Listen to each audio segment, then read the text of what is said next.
เอาที่นี่ล่ะเดี๋ยวเปิดทำเวลาจะหน่อยแล้วผมไม่ได้พอแบนบอลหรือมันได้แล้ว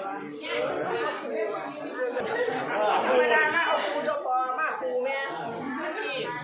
งานคูใช่บ้านนึงเสียจังแม่เนี่ย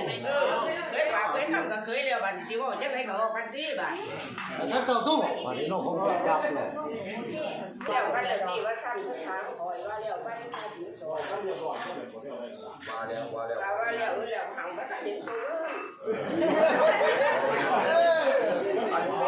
มันเยอะไปมันเยอะไปเดี๋ยวมันทำบนรุ่นอันนี้ของแบบนี้แล้วบ้านเขาแล้วเราเอาตัวนี้ขึ้นเอาพันตัวนี้ไปมียังไงแต่มันแค่เพิ่นกับที่โตขึ้นโตขึ้นตัวเจ้าคนทั้งนี้ลุงเลยเขาหักแก้กันแล้วบอกกันนั่นว่า300,000กับซ่อม2 บาทมาดีคนเพิ่มตรงนี้ค่ะชิตาพวกนี้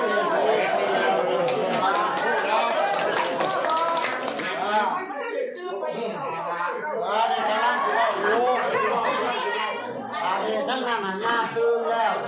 ตาม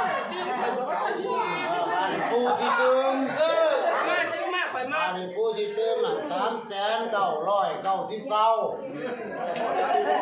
เป็นไงเฮ้าอ่ะ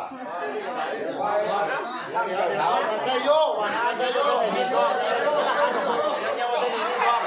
โยกที่เราโยกไปโยกเอาโยกไปโยก